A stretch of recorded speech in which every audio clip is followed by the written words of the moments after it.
Dan Yes. oke. Selamat malam teman-teman semuanya. Di Bandung Enterprise, yes. Kali ini kita mencoba untuk live kembali di Sabtu malam Minggu. Bagaimanapun kita akan mencoba di setiap Sabtu malam Minggu kita bisa tanya jawab ya, kita bisa saling tukar pikiran, saling tukar pengetahuan. Teman-teman yang ada punya pertanyaan, punya sesuatu yang ingin ditanyakan, dengan senang hati kita akan mencoba menjawabnya.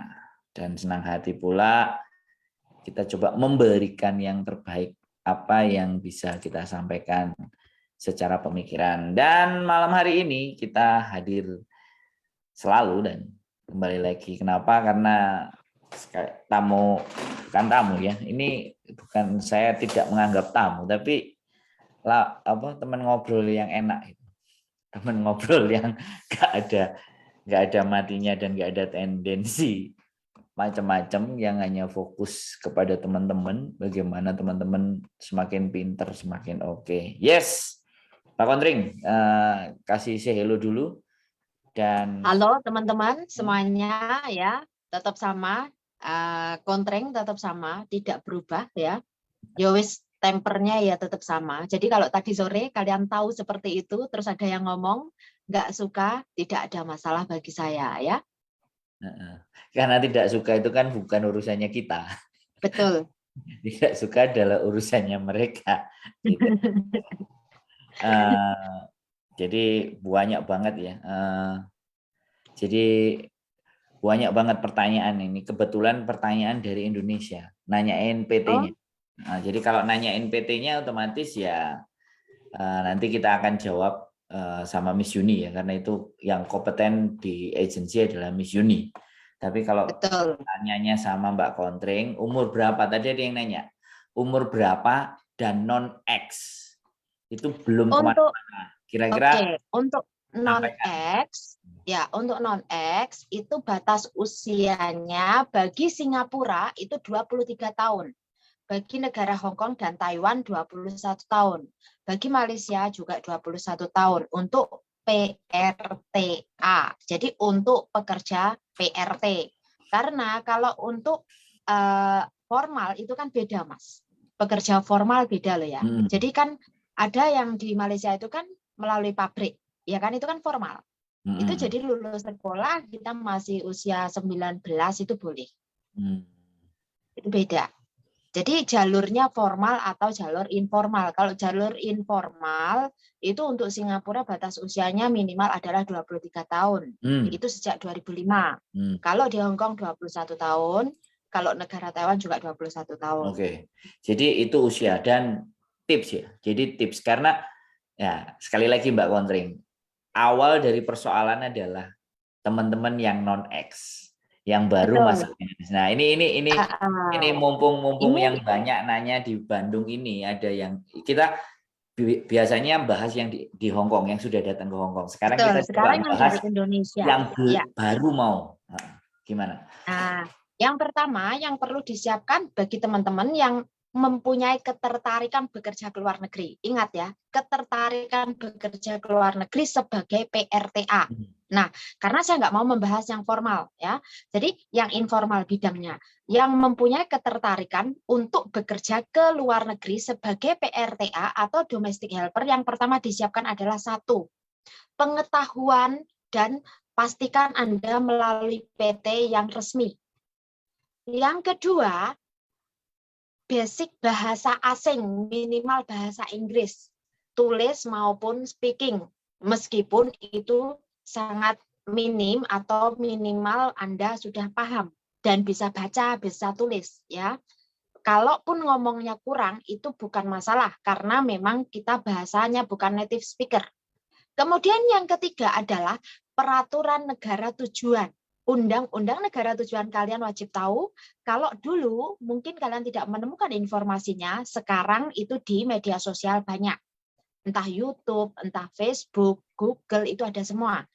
Untuk Singapura, pastikan Anda mendapatkan informasi dari KBRI Singapura atau dari Ministry of Manpower. Itu ada page-nya. Saya sudah pernah share, tapi jarang ya untuk share yang di Singapura karena saya nggak mau menambah beban bagi saya sendiri, karena sebenarnya yang konsultasi ke saya nggak hanya PMI Hong Kong saja, Taiwan, Singapura, Brunei, Malaysia. Tapi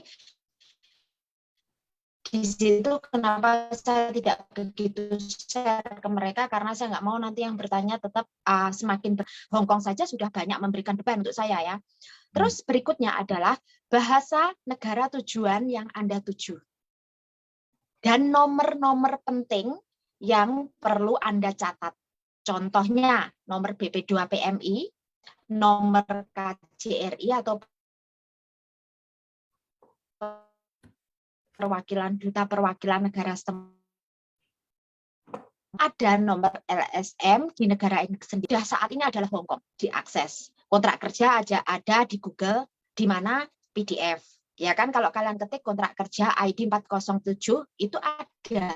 Contohnya ada. Jadi kalaupun kalian tidak menemukan dari Labor Department, tulisan saya sudah ada. Banyak ya, itu sudah pernah saya terjemahkan ke dalam bahasa Indonesia meskipun itu kontrak yang lama. Nah, kalau untuk Singapura ini tidak ada kontrak kerja standar. Jadi yang ada adalah persetujuan kedua belah pihak diketahui oleh agensi, kemudian persetujuan tersebut ditandatangani, disetujui oleh pihak KBRI, itu pun tidak wajib. Yang diutamakan ke Ministry of Manpower-nya di negara Singapura. Jadi tidak seperti Hong Kong ada standar kontrak kerjanya. Di sini bedanya. Terus mengenai peraturan di negara Singapura, semuanya adalah via online, bisa diupdate dari Ministry of Manpower. Kenapa saya bilang MOM itu kalian bisa menemukan informasi yang banyak di sana. Terus kalau memang sebelumnya Anda sudah mengetahui itu semua, Anda lebih mudah untuk melangkahnya. Jadi yang pertama, kalau mereka sudah siap tahu peraturan, bahasa asing dia punya bekal, ya kan? Di sini nanti tinggal mental dia, tujuan awal kenapa dia keluar negeri. Kenapa Anda tertarik menjadi PRTA? Ingat, Anda menjadi PRTA. Di sini ada Mas Dul yang bertanya ke saya, Mbak, pekerjaan menjadi PRT di Hong Kong ya, ini yang ditanya, di Hong Kong itu apa hanya mengerjakan pekerjaan rumah saja? Atau kalau jaga bayi hanya babysitter saja? Nah, ini pemahaman yang notabene harus saya jelaskan.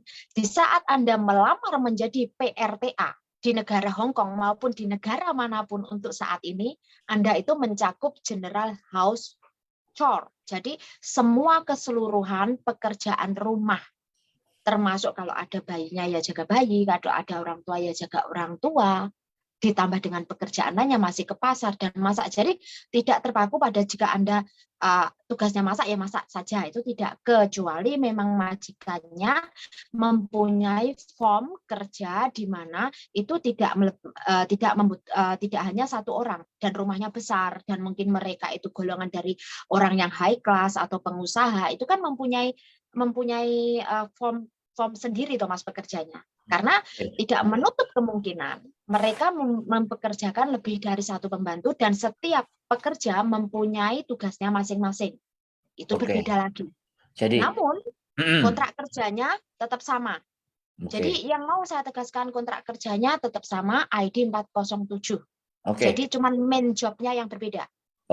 Jadi itu kan mandatory. Jadi itu yang sudah banyak sekali disampaikan di PT dan ABCD bla bla. Nah, sekarang yang mau kita kulikan bagi orang teman-teman yang ini yang di Indonesia yang nonton ataupun yang di Hong Kong yang mau mereferensikan temannya. Nah, ini persoalannya sebenarnya di Hong Kong kan bukan pekerjaannya. Persoalannya adalah mentalnya. Nah, ini. Betul. Nah, jadi kemarin kita bahas panjang lebar, tapi ini adalah hal yang baru. Kita live di Bandung. Kalau besok kalau yang itu kan di channel saya, yang ini di sini. Jadi yang paling seperti yang sampean sampaikan kemarin, persoalannya teman-teman itu datangnya bukan dari pekerjaannya. Kalau pekerjaannya capek, istirahat, selesai. Nah, ini persoalannya kalau mereka tidak mempunyai mental yang kuat. Nah, di sini loh. Nah, ini kira-kira bagaimana nih? Nah, ini resep dari Mbak Kontreng ya. Jangan Oke, panjang-panjang, Mbak. Yang baik. enak dan mereka bisa Ya, tek tek tek tek gitu. resepnya adalah alasan mengapa Anda memilih pekerjaan tersebut. Yang kedua, mengapa Anda memilih negara tersebut. Yang ketiga, pastikan Anda prioritasnya apa? Mencari pekerjaan, atau mencari uang, atau mencari ilmu, atau tiga-tiganya. Jadi kalau Anda sudah mempunyai target ini, saya yakin di saat Anda sampai di negara tujuan, apapun rintangannya, bukan Anda melawan arus, tetapi Anda justru menundukkan diri Anda sendiri, menundukkan keegoisan Anda, menundukkan kekerasan dalam diri Anda, melenturkan Anda untuk blending dengan keadaan dan situasi, dan juga hal baru tersebut. Karena kita menganggap itu sebagai bentuk fondasi dan pembelajaran, Mas. Jadi kalau mindset-nya sudah terbentuk ke situ, itu dalam kondisi apapun dia akan siap. Tetapi kalau mindset-nya karena dia ketertarikannya karena tetangganya bisa beli mobil, karena tetangganya bisa bangun rumah. Nah, ini yang akan merusak Anda sendiri. Karena apa? Anda akan mulai menggali hal-hal yang tidak penting. Contohnya, tak kasih contoh ya, karena pengen ndang cepat, akhirnya melakukan pekerjaan di luar kontrak. Contohnya ada sampingan lain. Saya nggak mau ngomong sampingannya apa, ya. Nah, ini contohnya. Karena apa? Ndang-ndang oleh duit, iso dikirim mulai, ya kan? Sini ngomah iso bangga bahwa anaknya kerja di luar negeri, kirim duit. Nah, ini jangan. Jadi mental seperti ini adalah mental miskin karena dia merasa tidak punya. Jadi dia pengennya mempunyai, ya kan? Nah, terus akhirnya kalau tertarik karena bisa jalan-jalan ke luar negeri, kan otomatis ini satu poin juga kan, bisa jalan-jalan ke luar negeri dengan menggunakan sistem PRT atau sistem visa kerja. Jadi dia bisa mengecam yang namanya dunia lain, ya kan, dengan juga culture yang berbeda, dengan cara yang berbeda. Akhirnya Anda terjebak pada hedoisme. Yes, hedon. Di mana kehidupan borjuis.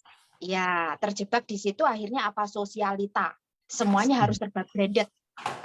Ya kan? Nah, terjebaknya kalau sudah serba branded kemana? Hutang. Karena apa? Biar terlihat, wah, ini adalah haus validasi. Nah, orang seperti ini, mental seperti ini susah. Betul. Kemudian, beda lagi kalau Anda tertariknya untuk investasi. Nah, investasi ini juga bisa menjebak diri kita. Investasi yang bagaimana? Investasi yang nyata, Anda kelola sendiri, Anda sebagai bosnya, tapi kecil, atau Anda berinvestasi muluk-muluk dengan cara mudah, contohnya kayak yang sudah-sudah. Banyak kan yang tertipu, teman-teman? Nah, karena apa? Karena mereka tidak disalahkan juga, karena mereka pun juga sudah capek, Mas, sebenarnya nggak pengen selalu dipandang rendah menjadi PRT. Karena bagi teman-teman ini kesalahannya adalah pekerjaan PRT di negara lain itu bukan pekerjaan yang decent work. Iya, padahal justru saat kalian bisa bekerja di luar negeri, kalian itu berharga. Coba, kalau kalian tidak memenuhi syarat, mana bisa kamu bekerja ke luar negeri? Nggak bisa loh. Jangan salah, teman-teman. Kalian menjadi TKW, kalian itu lebih pintar dari petugas-petugas yang ditugaskan di perwakilan negara Anda, di negara Anda. Buktinya apa? Anda bisa bahasa Inggris, Anda mampu bahasa Kantonis, Anda mampu berkomunikasi dengan lokal. Belum tentu petugas tersebut mampu melakukannya. Jadi branding diri Anda punya value. Iya. Pejabat ya kan? lebih hebat dari pejabat yang di kantor. Iya, terus dari nilai gaji Anda, meskipun itu gaji kotor, kalau di Indonesia dibandingkan dengan gaji Anda tidak bergantung pada siapapun, ya kan? Gaji Anda sudah melebihi manajer. Ini fakta. lebih melebihi pegawai negeri. Bedanya karena kadang teman-teman kurang memanage finansial, akhirnya kan terjebak itu tadi, terjebak culture itu tadi kan, Jadi kebiasaan, kebudayaan, hedoisme, akhirnya nggak punya planning, nggak punya target, isik terombang-ambing, mengikuti geruduk. Contohnya, mulailah membandingkan pekerjaan si A luwih penak timbang pekerjaanku. Padahal kalau dijalani sama. Sama, waktunya sama. Betul, kita mempunyai waktu 24 jam. Kita juga mempunyai hari kerja 6 hari kerja. Bedanya apa? Yang membedakan Anda paham atau tidak peraturan, Anda paham atau tidak tujuan Anda apa, dan kapan Anda harus berbicara.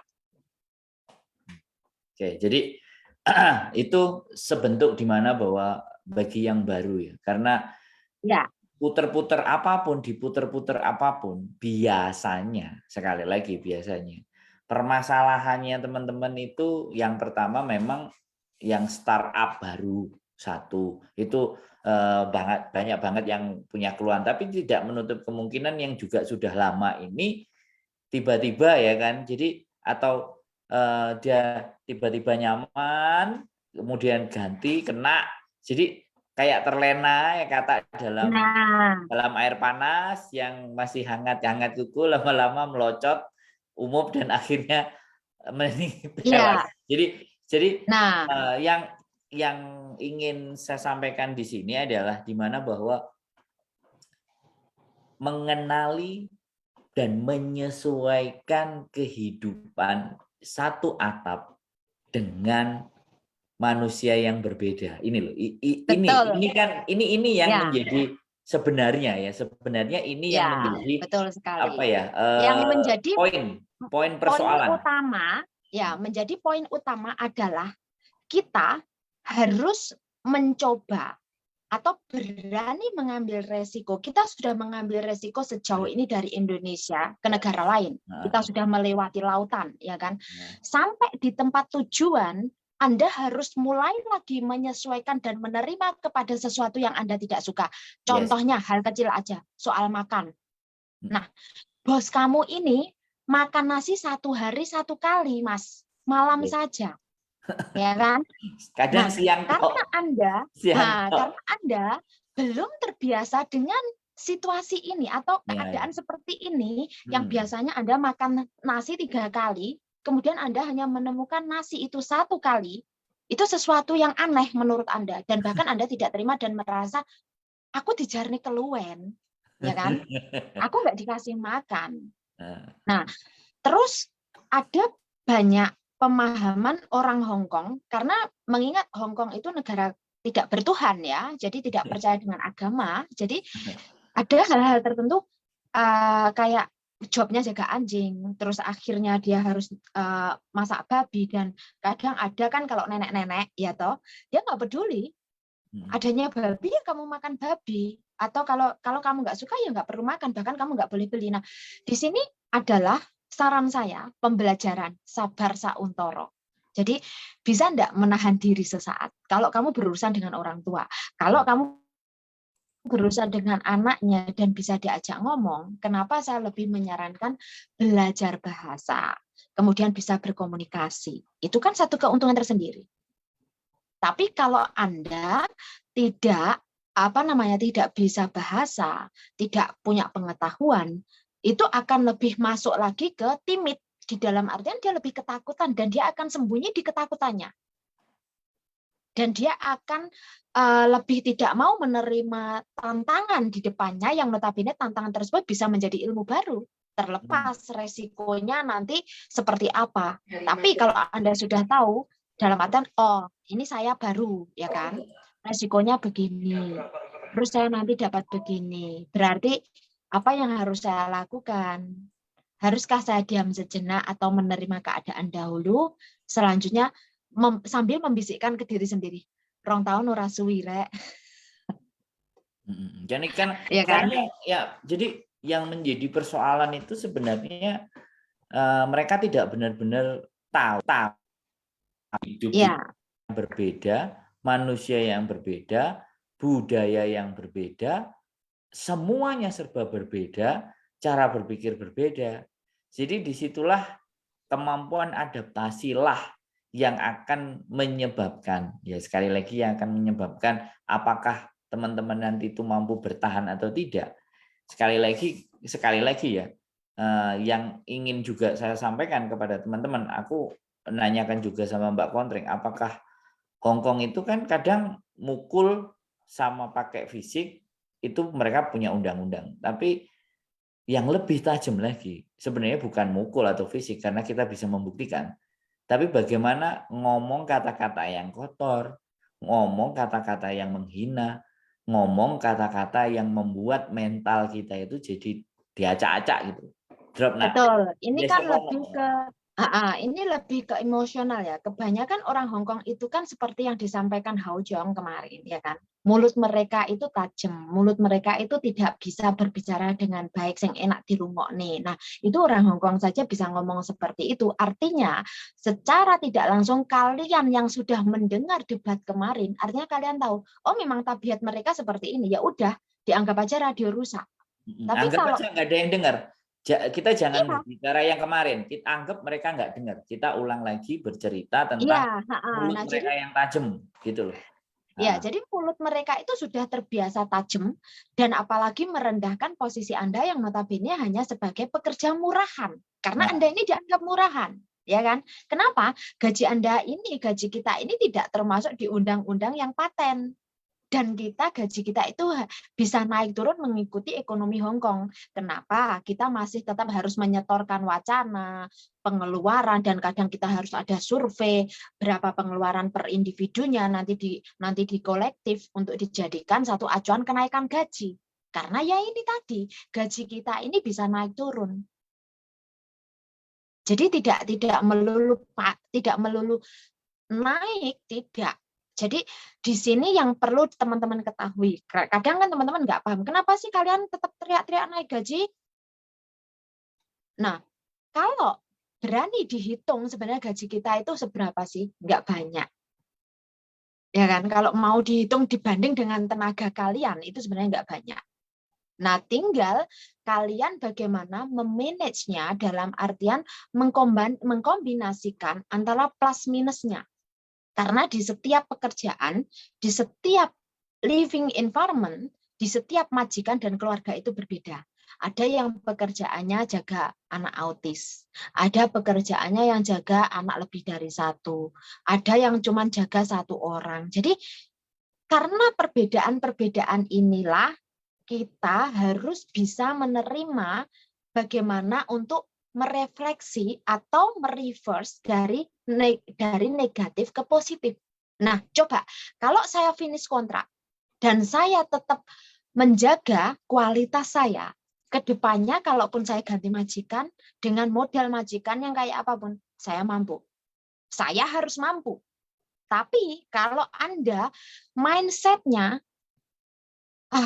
sudahlah, sudah putus asa, belum perang Anda sudah putus asa, ini yang repot Mas Andro. Jadi dia akan insecure-nya sangat tinggi, ya kan? Self esteem-nya sangat tinggi, dia tetap akan merasa bahwa saya tidak pantas. Jadi dia lebih memantaskan dirinya untuk majikan atau untuk orang lain ketimbang untuk dirinya sendiri. Ini kesalahannya di sini.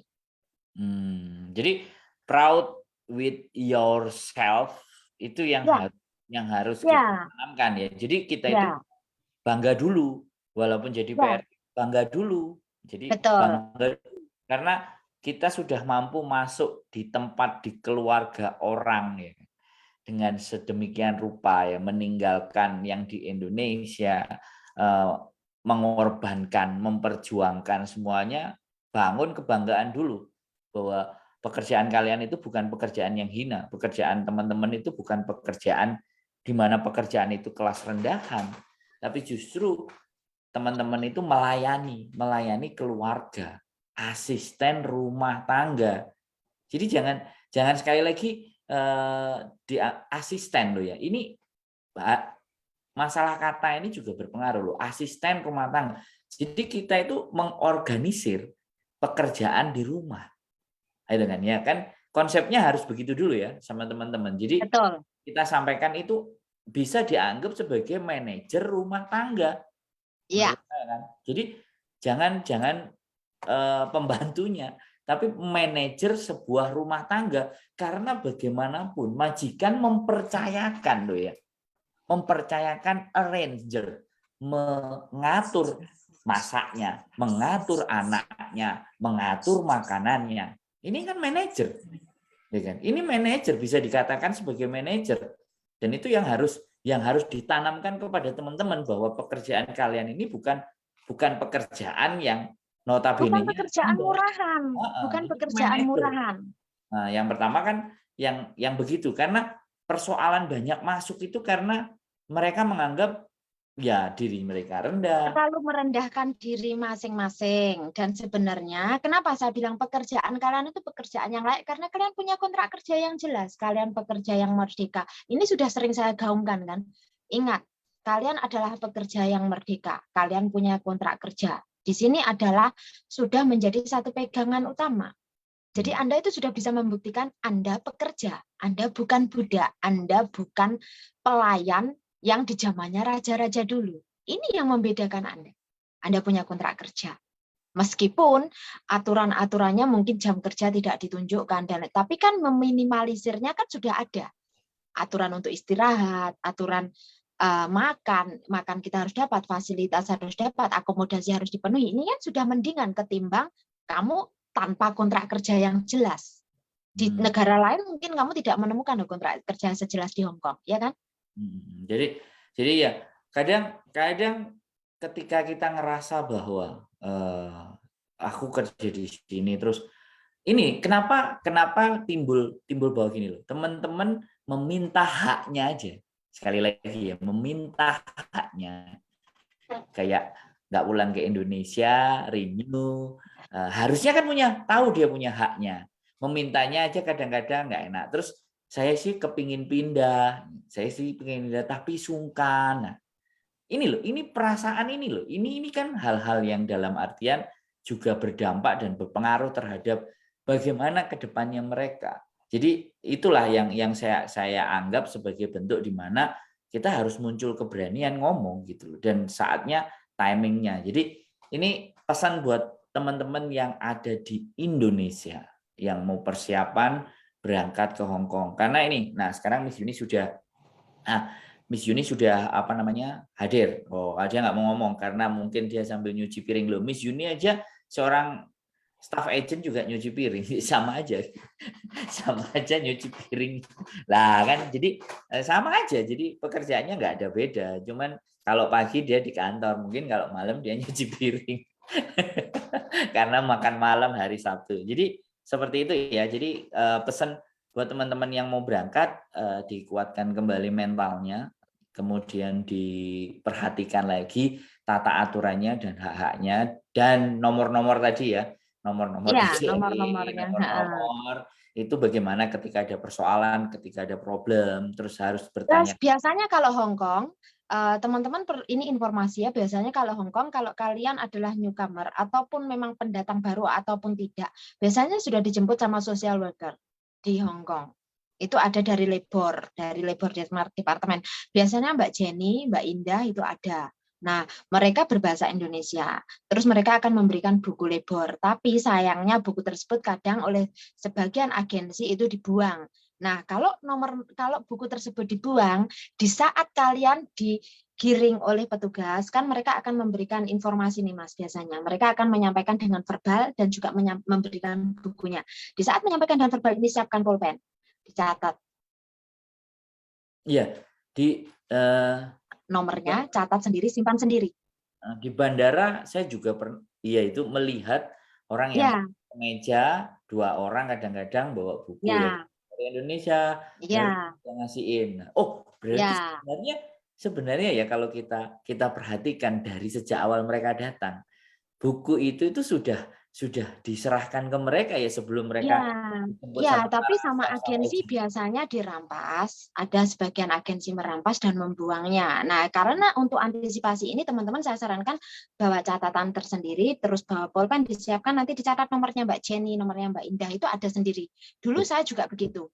Jadi yang saya hubungi untuk pertama kali di Hong Kong, Di saat saya mau mengundurkan diri, langkah-langkahnya seperti apa? Karena kontrak kerjaku juga ditahan sama agensi. Itu Mbak Jenny, saya ingat saya. Mbak Jenny yang saya kontak. Oke, kalau seandainya kita ada yang kenal, kapan-kapan kita bawa ke sini gitu, kapan-kapan kita ajak ngobrol, kapan-kapan kita bawa bicara di sini gitu loh. Jadi yang wajahnya kelihatan dan familiar. Jadi supaya apa sih teman-teman yang dari Indonesia itu kalau toh pun dikasih buku ya cepet siap-siapkan ditaruh di tempat yang mana yang bisa diamankan sehingga sama agentnya dia nanti pelan-pelan. Karena bener loh, saya ngelihat di Lebur itu bahasa Indonesia dan saya sendiri kemarin Iya, pun dikasih Miss Uni ada. Tapi ada. kenapa teman-teman rata-rata kok pada nggak tahu atau mungkin nggak mau ambil atau bagaimana? Boleh nanti kita Bukan. Karena waktu di bandara mereka sudah langsung kadang diminta oleh staf agensi dan dibuang. Karena saya sendiri mengalami langsung dimasukkan ke tong sampah. Kenapa? Kebuntungan saya Sebentar, waktu itu kami catat. Ya. sebentar itu dulu ya. Itu tapi sekarang kan udah masuk hotel. Saya rasa untuk anak-anak yang sekarang lebih canggih dibandingkan anak dulu. Jadi kalau dulu mungkin ditahan dulu atau gimana, sekarang kan dari bandara langsung ke hotel. Jadi sebenarnya ada waktu untuk melihat. Jadi saya rasa itu Nah tidak itu ada alasan lagi. aku kurang tahu sekarang ya. Tapi Yang yang teratur, pasti yang terkirakan. ada servis itu, betul ada servis itu. Sebenarnya ini tidak hanya Hong Kong Mbak Yuni, Singapura pun ada. Singapura malah buku itu diwajibkan. Jadi majikan ada, pembantu ada, dan itu 5 bahasa. Itu Singapura. Ya. Kalau yang di Hong Kong itu kan disesuaikan dengan kewarganegaraan mereka, ya kan? Nah, terus nanti teman-teman ini kebiasaannya adalah malas membaca. Jangankan di bandara, Mbak Jenny itu sebenarnya hari ini mungkin karena pandemi ya, aku udah jarang ketemu. Dia itu bayangkan, sebenarnya itu libur loh ya minggu itu, dia itu ngotong-ngotong kautoy yang kotak-kotak itu loh Mbak, diisi buku lebor, ya kan? Dia membagikan, tapi apa yang didapat? Ditampung tapi dibuang. Nah, itu saya melihat itu beberapa kali, akhirnya saya minta, Mbak mungkin Anda tidak butuh, tapi orang lain butuh, kasih ke saya. Jadi udah saya menampung ada beberapa, terus ada teman baru waktu di Facebook komen, Mbak kalau sampean butuh saya ada. Akhirnya saya kasihkan beberapa kepada orang baru. Nah, jadi kebiasaan ini. Jadi sebenarnya itu fasilitas tuh ada ya Mas Sandro. Jadi benar yang dikatakan Mbak Kontren bahwa sebenarnya apapun itu ada, cuman kadang kita kurang berniat untuk mencari. Sekali lagi saya selalu bilang sama mbak-mbaknya, sebenarnya Mbak Kontren pintar hari ini, itu bukan karena pintar dadakan atau karena dukun ya. Jadi dia pinternya itu belajar. Jadi kalau kamu sendiri tidak ingin tahu ya memang tidak bisa. Jadi kecuali Mbak Kontren ini punya ilmu perdukunan, jadi di mana dia bisa dengan sekejap mata terus viral, terus habis itu spiral, habis itu terus nggak dupo, bukan ya. Jadi semua butuh proses. Itu yang ingin saya katakan bahwa belajar, mengerti keadaan dan kasih sedikit waktu untuk membaca. Tapi kadang-kadang kan enggak, kita lihat judul langsung komen. Tidak reaching. Jadi tidak ingin tahu apa. Tidak ingin tahu apa artinya. Yang utama ini Mbak Yuni sepertinya untuk teman-teman, pesan-pesan untuk teman-teman semua. Nah, ini pesan untuk teman-teman semua, usahakan Anda ini kan PRTA, Anda ini pekerja rumah tangga di Hong Kong, ya kan? Jadi, mengetahui hak dan kewajiban Anda itu adalah harus diharuskan ke diri sendiri. Jadi harus ada ketertarikan dulu pada diri sendiri dulu. Kalau itu sendiri dari diri sendiri tidak ada, jadi keingintahuan tidak ada karena merasa apa? Aku belum bermasalah, aku belum butuh. Nah, pada endingnya di saat Anda benar-benar menghadapi masalah itu tadi, Anda baru kelabaan mencari info. Padahal info itu tapi tidak mencari, malah kamu langsung to the point, instan. Tanya harus langsung dijawab. Telepon harus langsung diangkat. Katanya apa? Ini membantu. Katanya nomornya disebar di mana-mana. Nah, mindset curkan diganti dengan mindset keingintahuan. Timbang kalian kepo, ngerasani kontreng ki sopo, kontreng ki nyapo, mendingan kamu kepo ke informasinya. Itu lebih baik ketimbang kamu kepo kontrengnya, kamu lebih baik kepo ke informasinya. Toh. Oke, saya balikan lagi ke hal yang semula.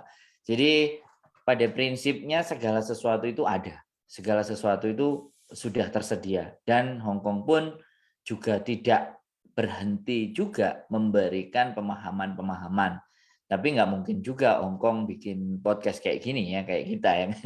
Artinya, jadi itu yang sekali lagi, dan nggak mungkin juga setiap Hong Kong Department membuka. Sebenarnya Iya, layanan keluhan itu kan juga ada di labor yang pakai bahasa Indonesia. ada. Ini ada, ada. Jadi semuanya pada prinsipnya sudah ada. Cuman nggak tahu, karena belum berbenturan terhadap persoalan. Jadi kadang-kadang orang cari solusi itu berbenturan dengan persoalan. Tapi ketika nggak berbenturan dengan persoalan, ya just fine aja. Jadi nikmati. Iya, Ya, nanti belajarnya setelah berbenturan persoalan. Oke, nggak ada masalah. iya. Tapi sejauh ini, ya, sejauh ini, bagi saya dari tadi itu belum ada pertanyaan. Pertanyaannya dari Indonesia, PT-nya mana, umurnya berapa, 21, masih seputar itu. Artinya penonton kita sekarang levelnya udah menarik, levelnya udah pintar. Ini nggak ada pertanyaan loh. Biasanya kan Masa nanya. belum ada pertanyaan? Makanya aku kok belum nyapa teman-teman sama sekali. Yang ada agak Bisa Pak sedikit. dulu, Mas. Ya, aku sapa teman-teman ya. Banyak banget ini yang luar biasa. Tapi aku lihat pertanyaannya hanya seputar PT di Indonesia bagaimana. Jadi di mana, PT-nya apa, saya tertarik, usianya berapa dan bagaimana. Masih itu. Jadi, nah ini sudah 21, berat badan 48, 145 itu bisa masuk tidak. Jadi saya cuma sampaikan bahwa sudah disampaikan Mbak Kontring, usianya 21, ya kan, pendidikannya silahkan apa saja.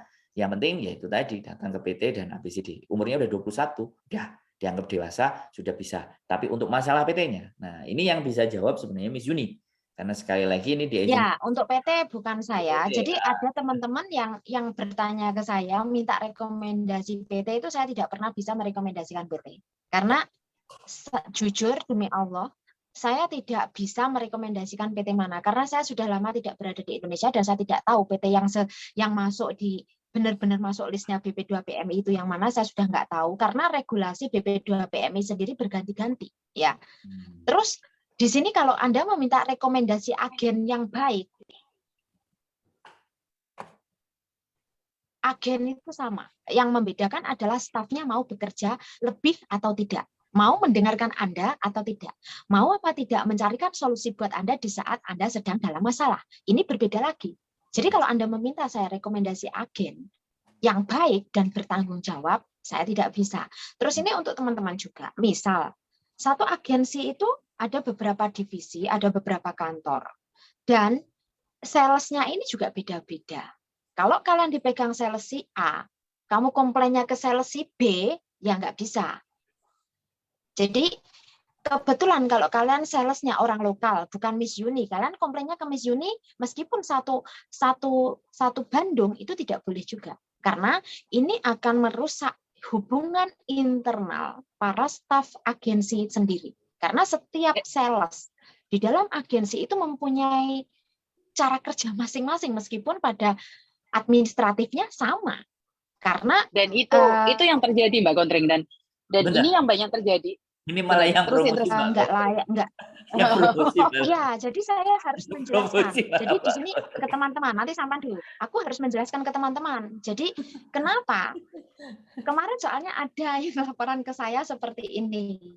Tanya agen yang bertanggung jawab itu yang bagaimana? Kenapa stafnya saya seperti ini? Terus stafnya setelah kebanyakan yang dapat si A ini begini dan begini. Jadi yang perlu ditegaskan, di saat Anda memilih satu pekerjaan dan memilih majikan, bukan karena salesnya siapa. Jadi bukan karena salesnya siapa, tapi karena Anda sudah memiliki jenis pekerjaan yang Anda inginkan. Jadi mau salesnya siapa aja, itu tidak menjadi masalah. Bukan karena ada salesnya yang Indonesia, terus nanti salesnya ini memang ada di bawah sales dia, masalah Anda selesai. Tidak. Masalah itu akan selesai kalau kalian tahu duduk masalah Anda sendiri. Jadi kayak tadi yang mungkin tadi sore kenapa saya marah, ya kan? Tadi siang ada kan saya menerima telepon sampai saya marah. Karena apa? Marahnya saya adalah dia melakukan sesuatu, kamu konsultasi ke saya setelah kamu melakukan sesuatu yang kamu tidak mendapatkan buktinya, ya kan? Dan kamu merasa kamu akan mendapatkan masalah lebih besar yang notabene sebenarnya tidak. Kecuali kalau dia tanyanya ke aku duluan sebelum dia melangkah, ini beda lagi. Ya, jadi kenapa saya marah? Marahnya karena teman-teman selalu lebih mengutamakan omongan Mbak Kontreng ketimbang pikiran kalian sendiri. Padahal belum tentu omongan Mbak Kontreng kok gawe iki mesti bener. Bisa dipahami ya? Sama, staf agensi pun sama. Belum tentu omongannya staf agensi ini bener kok gawe nenggone mae majikanmu. Karena yang tahu kondisi itu kamu sendiri, bukan staf agensi, bukan konselor, bukan lagi konsletor. Ini tak tegaskan. Kenapa aku fierce? Kenapa raiku kayak gini? Aku mau kalian lebih kuat ketimbang aku. Karena aku marah-marah pun nggak ada gunanya kalau kalian nggak gerak. Baik, sekarang kamu Mbak Yuni yang menjelaskan. Nah, wis mau tabrak kabeh kon kudu piye? Ini PT di Indonesia, Miss. Tadi masih ada. Karena ini pertanyaannya cuma PT di Indonesia semua.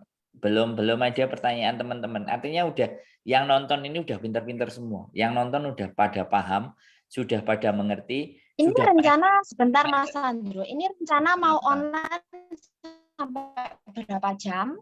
Jadi kalau bisa tak sambil nyuci piring nggak apa-apa toh? Ya silakan. Ya silakan, itu kan perkerjaan sampean. Saya sudah selesai nyucinya ya. Tanggung jawab saya sudah selesai. Sampean mau stay ya saya bahagia. Nek sampean lebih penting pekerjaannya, saya menghargai. Aku tetap stay, tetap stay dan tidak saya matikan video. Jadi saya tetap stay, tidak matikan video. Tapi saya cuci piring. Cuci piring. Sambil bekerja cuci piring. Nah, jadi sekarang Mbak Yuni bisa bicara dulu.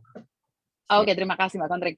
Oke, seperti yang Mas Andro katakan bahwa sebenarnya ada banyak PT yang sebenarnya sudah kerjasama, cuman saya pribadi kan masih seleksi juga ya Mas Andro. Jadi saya tidak ingin terjebak dalam satu bisnis saja di mana yang kita terus dikontrol dengan sesuatu yang notabene kita kadang-kadang nggak bisa gitu Mas Andro. Jadi saya minta maaf karena ada beberapa, kan Mas Andro sendiri tahu ada beberapa seleksi dan besok saya masih ada meeting lagi dengan pihak Indonesia. Kenapa? Satu, yang tidak memberatkan pada TKW. Yang kedua, itu fast respon, Mas Andro.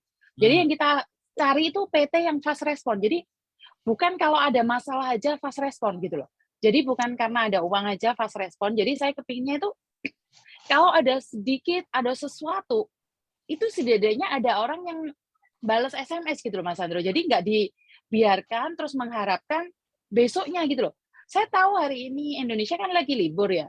Tapi kalau fast respon kan lebih enak gitu loh. Kadang-kadang kan kita kirim surat atau ada masalah, kita itu cepat tahu. Sama dengan saya pribadi, sebenarnya saya hari Kamis Jumat libur, tapi kebetulan ada mbaknya yang visanya bermasalah. Setidaknya saya pun harus tetap menjawab telepon gitu loh Mas Andro. Jadi saya inginkan dapat agent atau PT yang di Indonesia itu juga sama fast respon. Kita memang berbasis ke bisnis ya, karena kita bukan kayak Mbak Kontreng yang dimana everything is free, tapi ya sekali lagi kita tetap mengharapkan yang terbaik aja. Setelah seleksi satu PT, responnya terlalu lambat kan Mas Andro sendiri nanyain kan, wah ini si A ini kok slow respon Miss, ini gimana? Ya udah kita tinggalin. Dan saya mendapatkan satu PT yang saya belum bisa expose ya, di mana dia sudah ngomong sama kita. Malah dia yang nantang saya, Mas Andro. Ini PT ini yang nantang saya, malah bilang gini, Mbak Yuni, kalau Mbak Yuni nggak aktif, saya buang kuotanya. Wah, ini yang saya suka. Jadi dia itu pinginnya kita yang bertindak aktif. Dan jarang sekali PT yang mengatakan itu gitu Mas Andro. Biasanya kan PT yang nunggu dari kita. Dan PT ini saya acungin jempol, cuman term and condition-nya kita belum buka secara detail. Ya, belum detail karena Indonesia masih libur, saya paham masih libur. Jadi saya juga tidak bisa memaksa, tapi dari cara bicaranya, karena saya bilang, Pak, saya kepinginnya anak-anak itu fast respon. Kedua, apapun itu fast respon, karena backup-nya Mas Andro yang dari Indonesia. Jadi di Hongkongnya saya pribadi, saya inginnya secara cepat dan detail juga. Karena pertanyaannya kan macam-macam kan Mas Andro, dari umur berapa, apa aja potongan, dan itu bervariasi. Sementara masalah potongan di Indonesia, itu tidak ada kewajiban atau hak dari Hong Kong agency. Jadi kalau berbasis bisnis dari PT Indonesia malah kita sebenarnya nggak mau tahu tentang potongan, Mas Andro. Jadi masalah potongannya berapa, Mas Andro sendiri harus klarifikasi sama PT-nya. Jadi saya akan carikan PT yang bertanggung jawab, jadi Mas Andro yang follow up di situ. Kasih saya sedikit waktu sampai Lebaran selesai. Kira-kira tanggal 14 ya Mas Andro ya, mulai aktivitas lagi ya di Indonesia. Dan ini juga terima kasih Miss Yuni. Jadi ini juga yang menjadi sebentuk gini loh. Kenapa sih? Saya juga sebenarnya mau bahas ini agak saya ingin menyampaikan kenapa sistem pemberangkatannya teman-teman itu ada PT, ada agent, ya kan? Ada PT, ada agent, ada KJRI gitu loh. Jadi inilah ini adalah hal di mana ini kan swasta semua. Ini kan swasta semua. Betul. Nah, jadi dan yang berikutnya adalah kita punya perwakilan pemerintah. Notabene kita bisa bicara KJRI. Nah, jadi dari Indonesia sistemnya ada berangkatnya itu harus PT yang harus diakui. Ini punya standar bla bla bla bla bla, ya kan. Kemudian habis itu ada lapor ke BPNB 2 dan semuanya kan. Oke, itu dari PT. Setelah ini clear, tanda tangan, ini dari PT ini pasti masuk juga dokumennya nanti ke KJRI kan. Dari PT ini kan. Atas nama PT ini kan ada ke KJRI gitu. Iya, betul, kan? ada connect-nya. Terus kalau PT itu ingin bekerja sama dengan kita, jadi antara saya dengan kayak saya ini sekarang agent di Hong Kong, saya ingin menjalin kerjasama dengan PT Sandro. Jadi Mas Sandro punya data, saya punya data. Nah kita berdua dikonekin ke KJRI. Jadi kalau Mas Sandro kuotanya udah 10, saya itu tidak boleh tanda tangan sama Mas Sandro. Saya tidak boleh ngambil Mas Sandro lagi. Jadi kuotanya cuma 10. Jadi kalau Mas Sandro sudah membagikan ke agent 10, saya itu tidak boleh kerjasama dengan Mas Sandro. Jadi kalau Mas Sandro punya 8, saya masih bisa masuk. Betul. Jadi tidak asal contoh saja. Saya itu nah jadi seperti itu ya. Nah, karena yang ingin saya buka paradigmanya adalah kepada teman-teman bahwasannya kita bekerja di agent, kita Indonesia bekerja di PT, supaya bisa melihat teman-teman bahwa sebenarnya ini birokrasi dari pemerintah kita, bukan dari Hongkongnya kan. Ada PT, ada agensi, ini kan birokrasi dari pemerintah kita gitu loh. Jadi kita kebetulan kita sebagai manusia yang bekerja di salah satu agensi di bentuk gitu loh. Karena ada beberapa yang ingin saya jelaskan bahwa sebenarnya duduk persoalannya itu bukan hanya sebatas cuan gitu. Cuan itu pasti, PT itu pasti cari cuan, cari untung, ini juga cari untung. Persoalan kita bisa menghilangkan semuanya enggak? Kita berbicaranya sponsor lah, kita bicaranya calo. Persoalannya kita bisa hilangkan itu enggak? Sistem negara kita itu bisa menghilangkan sistem itu enggak? Ada sistem yang lebih baik enggak? Nah itu. Jadi sebenarnya masalah itu sih tidak mudah untuk sistem Indonesia untuk dihilangkan ya Mas Sandro ya. Iya. Sekali lagi tidak mudah karena saya selalu bilang kalau mbaknya datang sendiri kita kasih bonus seperti ini, kalau mbaknya ada sponsor masuk mbaknya nggak dapat, itu sebenarnya kan kita udah dari lama ya kita mencoba untuk memangkas seperti itu. Ingat di bandara Hong Kong aja ada calonnya loh. Jadi di mana ada orang Indonesia, yang saya herankan kenapa harus seperti itu. Kita nggak bicara teman-teman, kita bicara minyak goreng aja. Kita bicara minyak goreng aja, calonnya juga ada. Gitu. Jadi kita harus menyadari bahwa kita punya keterbatasan di mana kita belum mampu gitu. Belum mampu untuk membuat perubahan yang lebih baik. Akhirnya kita nggak konsen ke sana. Kita konsennya ke pemikiran dan mindset teman-teman kan. Kita konsennya kita ke teman-teman bagaimana semakin pinter, semakin paham, semakin ngerti. Kan kita konsennya ke situ karena kita siapa gitu loh. Mau membuat kebijakan, mau bikin undang-undang, kita itu siapa kan, persoalannya kan di sana. Karena banyak hal kemarin sempat saya juga ngobrolin tentang bahkan di PT aja tanda tangan teman yang mau berangkat PAP ya kan harus ada surat perjanjian. Itu aja banyak yang ngomong bahwa teman-teman nggak pegang itu salinan perjanjiannya. Sehingga penahanan dokumen. Jadi penahanan dokumen surat perjanjiannya bahkan moto aja kadang ada yang nggak boleh. Terus saya juga pernah ngobrol tadi kebetulan pagi hari saya belum bikin konten sih. Nanti ada waktunya dia punya waktu saya bikin konten. Itu ibaratnya bahwa begini, teman-teman ngerasa bahwa ada PT yang free. Sekali lagi, ada PT dari Indonesia free. Jadi tidak ada biaya potongan sama sekali. Oke, saya pakai gunakan nalar saya ya. Mohon dibetulkan atau kalau ada yang keliru silahkan dikritik atau bagaimana ya. Miss Juni boleh juga. Teman-teman yang mau komen juga silahkan. Dia gratis ya kan. Tapi ternyata pada saat mereka berangkat ke Hong Kong ya kan, terus mereka bekerja, ada problematika. Agent yang bekerja sama di Hong Kong ini serasa biasa-biasa saja gitu. Makanya sampai anaknya tanya ke saya, bisa nggak saya PT-nya yang potongan, tapi agentnya ikut Bandung gitu loh. Jadi ya saya jawab, Mbak. Ya makanya saya jawab, Mbak. Itu sudah di luar ranah saya. Kalau memang terjadi agreement, persetujuan antara si agent ada PT di Indonesia dan agent Bandung itu ada, maka sampean bisa. Tapi kalau ini tidak ada, nah di situ persoalannya. Karena sekali lagi ya kan keterbatasan saya dalam menjawab pertanyaan-pertanyaan yang bentuk pemahaman sih sebenarnya bukan menjawab pertanyaannya, tapi saya jelaskan duduk persoalannya yang mereka tanya. Jadi Oke, saya jelaskan. sehingga mereka akan memahami dengan sendirinya. Ketika mereka memahami, gimana? Lanjut nih. Di sini saya jelaskan ya. Kalau kita nggak ada agreement sama PT tersebut, sebenarnya sama aja kita tetap membayar PT karena sebenarnya kita bayar PT, Mas. Jadi kita bisa diibaratkan tuh membayar PT kalau ke Hong Kong tidak ke Hong Kong itu beda harganya. Jadi di mana kalau kita nggak ada kerja sama PT tersebut, terus kita ngambil jobnya di KJRI gimana? Jadi sistem online-nya gimana? Kontrak kerjanya atas jobnya mana? Sementara jobnya dia dan job kita nggak connect, kita nggak bisa.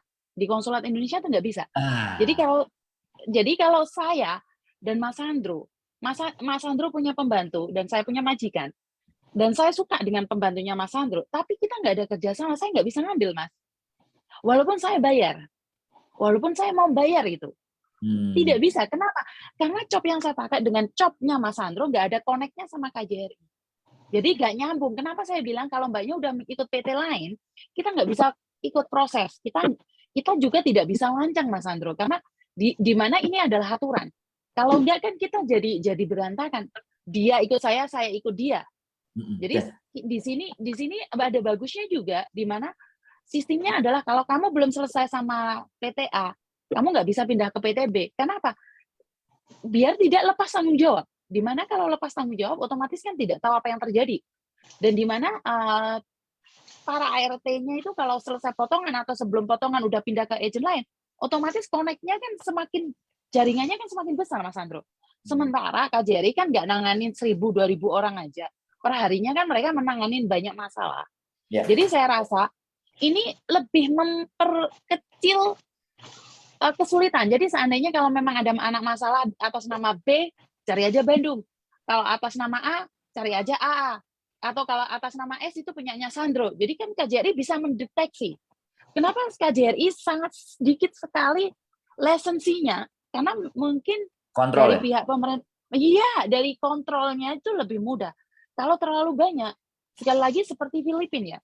Filipina, walaupun nggak ada PT, itu bisa proses, walaupun dia PT apa, sini kan nggak perlu agensi, Mas Sandro. Jadi Filipina lebih terbuka, apalagi finish kontrak, mereka pun nggak perlu cop-copnya dari PT. Kalau kita Indonesia, kalaupun sudah finish kontrak, tetap butuh cop dari Indonesia, cop PT. Jadi kalau Filipina itu ada, di kontrak kerjanya itu per lembarnya nggak ada atas nama PT-nya atau agensinya. Timayung. Sama ya, Boy? Nah, jadi bertanggung jawab pada dirinya sendiri. Jadi betul. Amalia apa ya? konsulatnya mereka sendiri ya. Jadi artinya seperti Betul. Dan Filipina lebih easier untuk komplain. Di mana pembantu satu komplain, majikan langsung di blacklist. Itu yang terjadi dengan majikan saya. Walaupun yang disampaikan itu kadang-kadang tidak terbukti. Jadi kalau anak Filipina komplain dengan mengatakan bahwa dianiaya, walaupun tidak ada bukti, di blacklist majikannya. Nah, kalau majikannya mau ngejeng pembantu lagi, explain. Masalahnya apa kemarin sama anak ini komplain. Jadi kenapa kalau Filipina 1 kali 2 kali itu majikannya benar-benar nggak bisa ambil Filipina lagi? Saya kurang tahu kalau dari pihak konsulat Indonesia, saya kurang tahu. Oke. Apakah setelah komplain ada kelanjutannya atau tidak? Jadi gini, bisa dipastikan bahwa yang tadi kuota ya. Jadi satu PT Indonesia boleh punya 10 agensi di Hong Kong ya. Aku tadi garis bawahi dari apa yang disampaikan sama Miss Yuni. Nah, ini yang saya lihat adalah jadi ketika satu PT Indonesia punya 10 agensi di Hong Kong kan, dan bagaimana dia menyalurkan ke situ dan agreement itu ada di KJRI. Jadi sehingga bisa diketahui anak ini asalnya dari mana. PT Indonesia apa, agensinya Hong Kong apa. Jadi kayak gitu. Nah, itu yang tidak di-share-kan sekali lagi kan. Itu yang tidak banyak diketahui teman-teman kan. Begitu kan? Betul. Nah, jadi itu tidak diketahui sama sehingga muncul banyak pertanyaan. Ya kan. Kalau Bandung PT-nya mana? Kan kayak gitu. Kalau agent B ibaratnya PT-nya Indonesia mana? Agent C PT-nya Indonesia mana kan? Nah, ini kan yang menjadi banyak pertanyaan, selalu mereka bilang PT-nya Indonesia apa? Karena tidak ada informasi yang jelas bahwa PT Indonesia ini bekerja sama dengan agent mana. Kan seperti itu toh. Nah, pelan-pelan saya kan pingin nih mencoba membuka itu sehingga teman-teman mempunyai pemahaman. Jadi kalau aku ke agensi ini, berarti Indonesia PT-nya ini. Bahkan daftar PT di Indonesia pun saya juga nggak tahu. Apakah teman-teman itu tahu? Apakah juga KJRI nge-share mana PT-PT yang harus didatengin? Kan ini kan yang sebenarnya ini sebenarnya tabir ya Mas Andro. Tabir ya. Karena gini loh, ini menurut saya adalah tabir. Sementara Mbak Kontrak. Kenapa saya merasa bahwa gini loh, kalau Bandung kerjasama dengan PT ini, sebenarnya saya pribadi kalau bukan kita yang merekomend dia masuk, kita itu bayar PT-nya lebih mahal Mas Andro. Jadi kenapa saya selalu bilang tunggu dulu.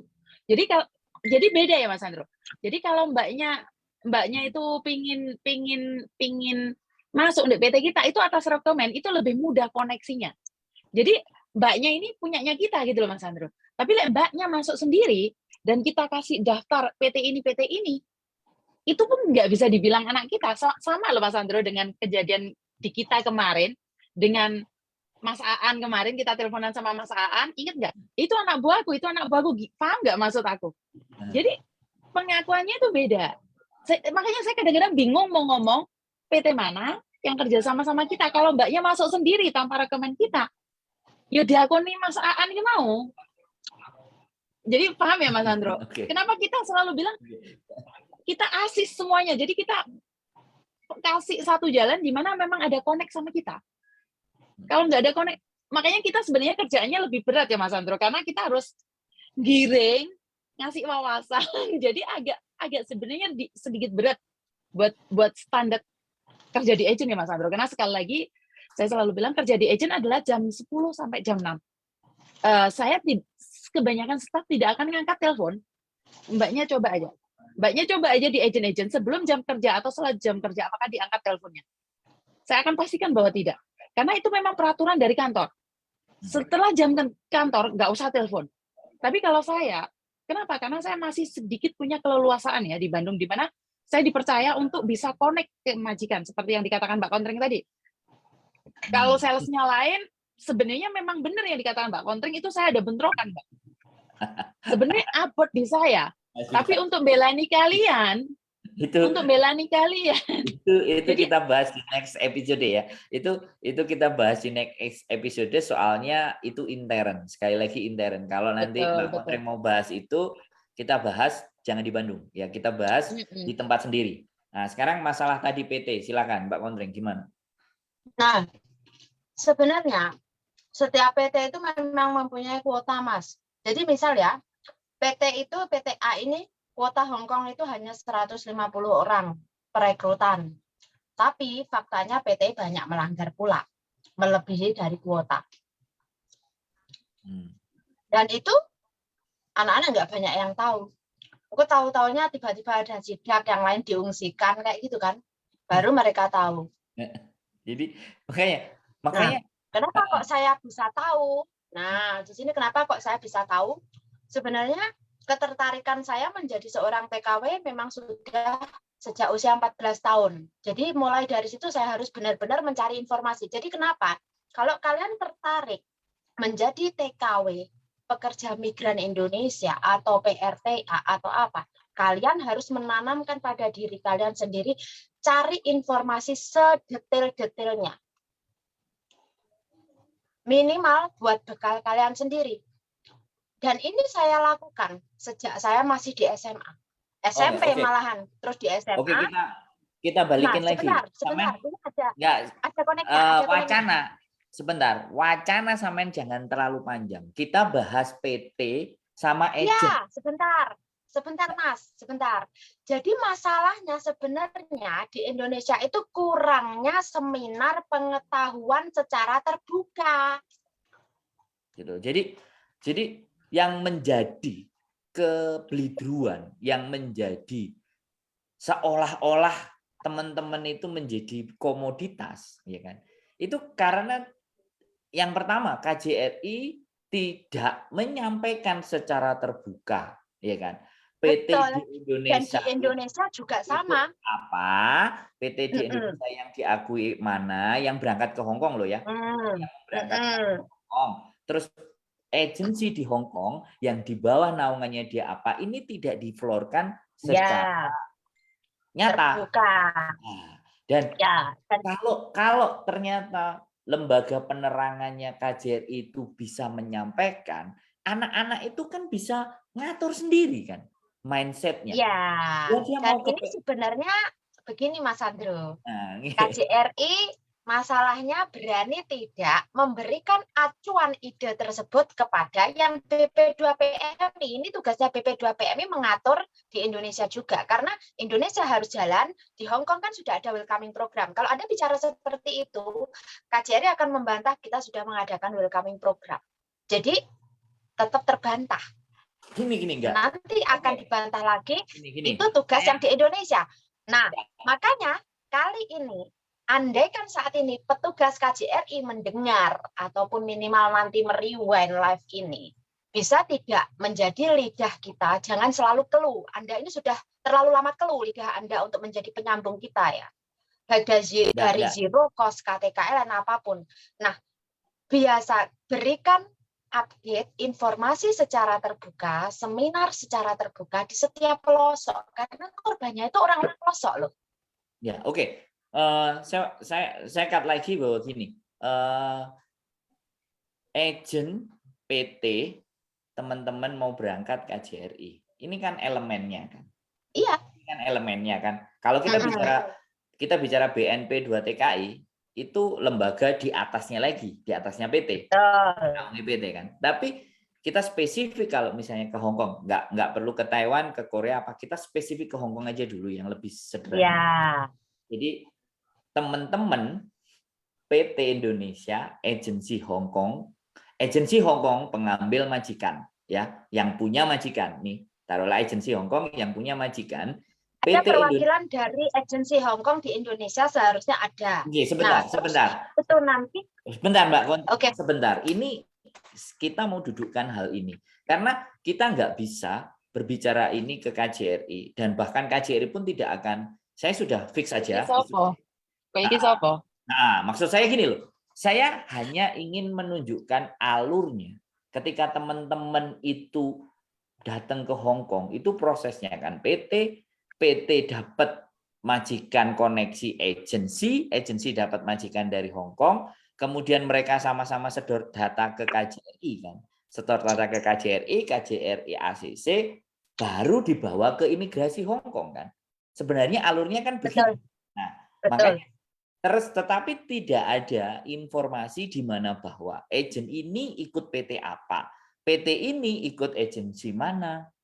Nah, disitulah. Ya. Nah, yang ingin saya sedikit sampaikan bahwasanya saya sebenarnya hal-hal seperti ini memang sih kita bikin surat resmi ngomong sama mereka sih, tapi nggak tahu karena saya di bawahnya Bandung, otomatis ya pasti saya juga akan mengikuti aturannya Bandung. Tapi kalau kita nanti bikin apa namanya informasi sendiri bebas atas nama pribadi, nah itu kita nggak ada masalah menurut saya loh ya. Cuman pertanyaannya seperti kayak Miss Yuni, kok Niki Sopo kan kayak gitu. Jadi karena Ya, betul. karena Nah. proses ini loh. Jadi proses inilah yang menyebabkan Ya. komoditas. Seolah-olah kita itu bentuk komoditas. Oke. Nah, sekarang kenapa persoalan seolah-olah kita itu menjadi komoditas? Tak jawab boleh enggak? ya, samain kan yang pelakunya. Oke. Ya karena memang kita mengkomoditikan diri kita pada dasarnya, diakui atau tidak. Kenapa saya bisa bilang seperti itu? Sekolahan saya, Mas, di SMA saya dulu, tahun 2001 saya lulusan kan, itu sudah dimasuki pihak PT melakukan seminar ini. Jadi kenapa saya bilang seminarnya ini salah? Karena dilakukan pihak PT, ya toh, dan ini bukan petugas, ini calo. Jadi iming-imingnya adalah Anda bisa bekerja, punya kesempatan bekerja ke Malaysia, Hong Kong, Singapura, dengan sistem tanpa bayar 1 sen pun, tapi ternyata Anda dipotong gaji. Iklan loh ya, terus nanti kamu dapat pesangon si A, si B, si C, dan lain sebagainya dengan gaji yang sekian. Kalau Anda di Malaysia kerja di formal, kamu dapat uang lemburan dan lain sebagainya. Inilah propaganda yang salah, sehingga teman-teman tidak sadar mereka sedang dikomoditikan, bahkan mengkomoditikan dirinya. Hingga akhirnya di saat betul-betul di medan perang tidak sesuai, mereka tidak tahu apa yang harus dilakukan. Karena yang memberikan seminar orang yang salah, bukan orang yang tepat. Coba kalau yang memberikan seminar mantan TKI. Beda loh. Nah, nanti kita bikin. Nah, dan jujur saja, sebenarnya aku ditunggu oleh guru saya yang dari SMA untuk melakukan ini. Cuman kebetulan belum ada kesempatan untuk pulang, dan kali ini saya nggak mau melakukan secara online. Kasihan guru saya kalau wajahnya kelihatan. Kasihan pula sekolahan saya nantinya jadi sorotan. Ya, jadi kenapa menurut saya pulang? Oke, jadi seminar itu kita lakukan saja tanpa ke sekolahan itu kita lakukan sendiri, kita kampanyekan, makanya sebentuk program nanti kita bicarakan ulang bagaimana dan seperti apa. Nah, jadi kalau seandainya seminar-seminar itu dilakukan oleh mantan-mantan TKI dari berbagai negara, yang dari Singapura bicara sebagai dari mantan PRTA Singapura, terus yang dari Hong Kong ya bicara yang di Hong Kong, yang dari Taiwan bicara yang di Taiwan, tapi dengan satu syarat, mereka meskipun mantan, mereka harus mengupdate info-info terbaru, karena ada beberapa peraturan-peraturan tertentu yang dirubah, yang mungkin diupdate dan lain sebagainya. Itu harus ada, karena kan kalau kamu terlalu lama di Indonesia, kamu nggak bisa terpaku pada aturan lama. Gitu loh. Oke, Miss Yuni, ada sesuatu yang ingin disampaikan karena kita sudah hampir 1 jam 22 menit. Nggak ada pertanyaan atau Mas di kolom komentar? Iya. Untuk sementara ini saya nggak ada informasi. Saya cuma ingin pesan aja buat mbak-mbaknya lebih menguatkan diri, lebih sabar. Kontrol emosinya. Kalau Mbak Kontreng ada Mas Andro masih bisa mengontrol ya, dan bisa calm down buat mbak-mbaknya yang dari luar sana kan nggak ada seseorang yang dekat, tidak ada seseorang yang bisa berbagi cerita, dan ya hanya bisa berdoa lebih banyak lagi, lebih kuat lagi, karena akhir-akhir ini yang saya lihat adalah mudahnya terpancing emosi, mudahnya mengatakan sesuatu yang aku wis gak kuat ya, aku wis mentok, aku wis gak betah, aku wis kesel. Jadi dari banyaknya kata putus asa itu karena apa? Karena semangat kita sendiri yang berkurang. Di mana saya cuma ingin menguatkan. Saya tadi sama Mbak Kontreng sempat berbicara bahwa coba yuk kita ada di mana ada waktu itu ngumpul, di mana itu motivasi semua isinya. Saya itu kepinginnya di mana kita belajar bareng, menguatkan, saling menguatkan. Dan di mana kita nggak ada, Mas Andro udah pulang, kalau dulu kan bisa di komunitas YouTuber untuk sekalian berbicara tentang piye to carane mencurahkan perasaan, kekesalan kita, dan di jalur yang positif, Mas Andro. Dimana yang kalau kita jalur positif kan jadinya kita nggak fokus. Kalau mbak-mbaknya ikut Mas Andro di YouTube kan cari cuan-cuan aja kan, fokusnya ke sana, jadi nggak mikir yang lain-lain. Tapi kalau nggak ada ke sana, otomatis galau, Mas Andro. Sekali lagi banyak anak-anak di luar sana yang galau. Gini loh, banyak yang kita orang pinter jadinya keblinger. Jadi banyak yang orang pinter tapi nggak bisa menyalurkan. Jadi saya cuma bisa bilang, ayolah kita yang pinter kerjasama bareng, ngasih motivasi buat yang belum tahu. Saling mendukung, di mana saya suka di page-nya Bandung ini, Mas Andro, di mana saling menguatkan, bukan saling menjatuhkan. Di mana kalau mbaknya nggak tahu itu di-spot sama each other, sama yang lain. Ini yang tujuan saya sama Mas Andro sama Mbak Kontring adalah belajar bareng menjadi pintar, dan jangan lupa kuatkan hati. Karena nggak ada orang yang bisa mendukung kamu selain kamu sendiri. Tidak ada orang yang bisa menggendong kamu selamanya. Jadi kita cuma kasih motivasi, tapi keputusan ada di tanganmu. Jadi kalau keputusan ada di tanganmu, jangan sudah ambil keputusan baru cerita sama kita. Ntar jadinya Mbak Kontring marah, ngamuk, gak karu-karuan. Dan sekarang ini Mbak Kontring lagi swim wind ya. Jadi anginnya kenceng hari ini, jadi hati-hati lah SMS ya. Nggak usah itu dibahas. Itu kan dia sendiri. Kitanya Bukan, kan. maksud aku maksud itu terjadi di saya juga, Mas Andro. Kenapa? Karena juga full. Karena memang sebenarnya tadi Mbak Kontring sempat ngomong kan, Mbak Kontring baca SMS itu kan. Di nelpon balik, apa yang terjadi Mbak Kontring? Ceritakan sama Mas Andro. I know. Jadi gini. Oke, jadi gini, Miss, terima kasih ya sudah. Jadi terkadang sekali lagi saya sangat sadar teman-teman manusia juga yang punya hati dan juga perasaan. Saya sangat sadar. Tapi bagaimanapun dan apapun ceritanya, kita akan jauh merasa diri kita lebih punya nilai dan bermanfaat ketika mampu dan bisa membuat mereka jadi berubah cara berpikir. Tapi kalau memang itu tidak bisa berubah, itu sebenarnya kita cukup lepaskan saja, karena bukan tanggung jawab kita untuk mereka berubah. Jadi benar. kita harus tahu batasnya kapan kita harus meletakkan di mana bahwa ya saya paham, sampean berdua, saya sangat paham. Orang datang ke sampean, ada yang ngajak ribut, ada yang ngajak diskusi, ada yang ngeyel, itu sudah hal yang wajar. Tapi kita semakin melihat ke diri kita balik. Kalau kita sudah kasih rekomendasi A, B, C, dan D, dan ternyata itu tidak bisa, ya kita cuma bilang, aku harus gimana Mbak? Yang aku bisa seperti itu. Boleh deh, silahkan sampean nyimpulkan apapun. Tapi setidaknya Tuhan itu tahu ketika saya tadi ngomong A, B, C, dan D. Sekali lagi, karena kan pembicaranya cuma berdua. Jangankan kok begitu, Miss Yuni ngomong panjang 1,5 jam, dicuplik cuma 2 menit, 1 menit, bisa nggak?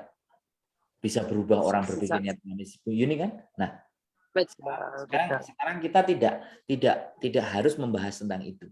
Kita tidak harus membahas orang yang konsultasi dengan kita, tapi ternyata dia mencoba menggurui kita, atau dia itu sebenarnya tanya, curhat, ngeluh. Makanya dipastikan curhat, nanya, ngeluh, butuh saran. Pilih salah satu. Kalau cuma curhat, taruh aja seperti rumusnya Miss Yuni. Iya, sudah Mbak, selesai ceritanya. Oke, terima kasih ya Mbak. Nah, udah. Kalau dia mau saran, kita harus bilang, Mbak, sampean sudah menyampaikan keluhan sampean. Sekarang ganti aku yang ngomong ya. Boleh ya? Kalau saya nggak boleh ngomong, kalau sama-sama ngomong, siapa yang dengerin kan gitu. Kalau oke, selesai. Aku sangat yakin saya berbicara dengan orang-orang yang baik. Dan detik ini, Miss, detik ini, live kita tidak ada pertanyaan yang menurut saya pertanyaan yang mengeluh. Berarti betul. Miss Yuni sama Mbak Kontring sudah sering live, mereka jadi paham cara berpikirnya. Mereka betul. Yang ada kan komennya, jangan merasa dirinya sendiri yang menderita. Semua orang bisa menderita. Tadi ada yang komen begitu kan. Ada yang komen Betul. harus punya semangat. Artinya penonton kita ini sudah set mindnya, bukan mindsetnya, tak balik. Setting mindnya ini Sudah sudah mulai restart. sudah lebih baik. Dan saya juga Betul. makanya kita sendiri yang setidaknya oke, kita teruskan hal yang baik ini, dan harapannya gitu. Harapannya teman-teman Betul. semakin hari semakin pinter, belajar terus dan memberikan pemahaman buat temennya yang lain. Bukankah itu yang menjadi Betul. tujuan kita kan? Jadi Betul. terlepas cuan, terlepas saya kerja jadi tukang gedabrus, Miss Yuni kerja sebagai staff agent, Mbak Kontring sebagai konslator, apapun itu, kita punya tujuan hal yang sama agar teman-teman semakin pinter, semakin belajar, semakin memahami sebenarnya bagaimana sih diri teman-teman. Dan untuk apa kan itu tuh. Nanti kalau Miss Yuni tadi bilang, saya kemarin juga sudah ngobrol sama Mbak Kontring, studi kasus. Jadi bagaimana kita bersimulasi ketika ada majikan yang marah-marah. Kan itu disimulasikan gitu. Kita simulasikan dalam bentuk simulasi. Kan Mbak Kontring cocok tuh kalau jadi majikan yang ekstrim kan mukanya kan jelas. Jadi Cocok. nanti Cocok. sometime ya kan.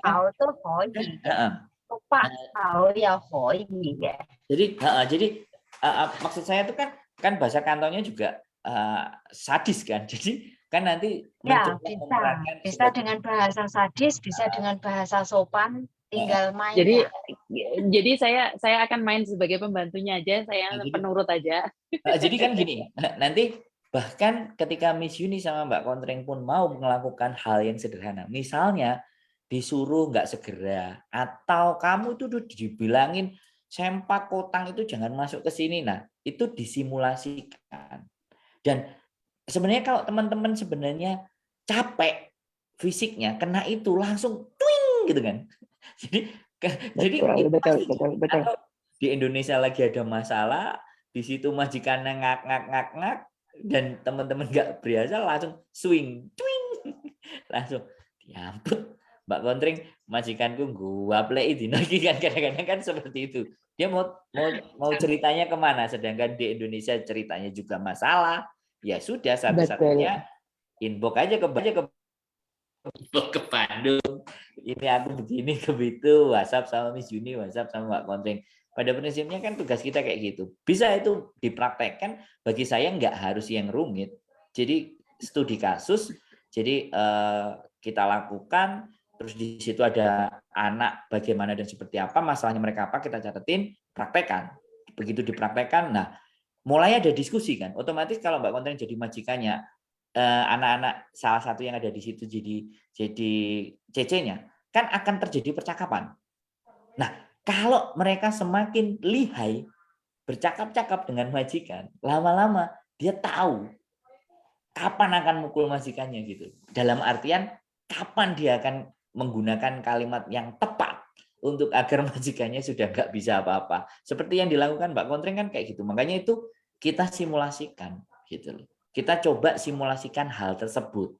Dan kalau bisa kan memang kita rekam dan kita naikkan, no problemu. Itu kalau orang Hongkong lihat dan itu bahasa Kantonis, saya nggak tahu ini spiralnya akan sejauh mana lagi. Jadi ini hal yang kecil ya, yang bisa kita lakukan untuk memberikan motivasi ke teman-teman sih. Jadi dan nanti yang merasa majikannya seperti saya, dia akan komen nomor 1. That's the point kan. Itu kan poin kita kan. Jadi itu kan. Jadi hal itu yang sebenarnya kita mau kan. Jadi oke, 1 jam 33 menit tidak terasa dan luar biasa pembicaraannya. Mohon maaf kemarin 1 minggu saya tidak hadir dengan Miss Yuni dan Mbak Kontring, tapi kali ini saya coba hadir lagi.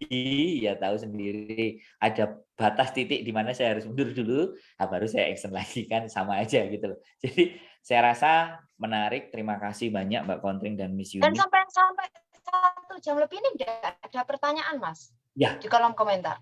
Saya selalu mengamati, tidak ada pertanyaan yang harus saya bahas. Artinya,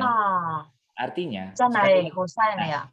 nah makanya Mbak Kontring dan Miss Yuni Anda luar biasa. Jadi sampai detik ini akhirnya teman-teman sudah perlahan-lahan merubah cara berpikirnya. Jauh lebih baik, lebih Betul. baik, dan lebih baik. Dan Betul. kita lanjutkan di kasus-kasus berikutnya, di pertemuan Sabtu berikutnya, atau mungkin Senin, Selasa, Rabu, Kamis, sekendak hatinya Mbak Kontring dan Miss Yuni ingin ngomong. Yang penting kita terus berikan yang terbaik buat Yang teman. penting kalau saya ada waktu tidak ada masalah ya, karena mengingat kita pekerjaannya harus disesuaikan. Jadi sebenarnya tidak ada masalah. Kalau memang ada mungkin kita nggak bisa melakukan live seperti ini, ya seperti kemarin Mas Andrew kita melakukan recording kemudian ditaruh di YouTube. Jadi sekali lagi karena Facebook saya tidak bisa upload video yang mungkin menjadi apa ya, satu hilang kebiasaan dari teman-teman yang Mbak Kontring biasanya update video di Facebook dan juga ada tulisan, sekarang kenapa di YouTube? Bukan karena cuan, tapi karena memang mengalami pembatasan. Jadi harap dimaklumi, termasuk inbox kalian yang di page itu pun saya tidak bisa langsung melihat sekarang. Jadi tidak langsung saya itu tahu punya notifnya karena memang ada restrict alert. Mbak Yuni tadi tahu sendiri. Ya sudah. Alert. Ya Jadi sudah. tidak bisa. Di YouTube tidak ada alert-alertnya ya. Ya, Oke, gitu aja ya. Terima kasih yang sudah komen, sudah pada pintar, sering nonton Miss Yuni sama Mbak Kontring, mendukung banget. Nah, kan teman-teman positif semuanya. Sekali lagi Mbak Kontring dan Miss Yuni, terima kasih atas kesediaan hatinya, keluangan waktunya, keinginan untuk berbagi hal yang baik buat teman-teman. Kita sangat mengapresiasi dan mudah-mudahan itu terus berlangsung. Terima kasih dan selalu ada solusi di Bandung Enterprise. Kali ini saya tutup acaranya. Mudah-mudahan bermanfaat buat teman-temannya semuanya. Terima kasih, sehat selalu buat teman-teman. Selamat malam dan ada pesan terakhir, Mas. Cukup karena mereka sudah baik. Kalau nggak baik nanti kita pesan terakhir. Jadi terima kasih, sehat selalu dan wassalamualaikum warahmatullahi wabarakatuh. Assalamualaikum warahmatullahi wabarakatuh.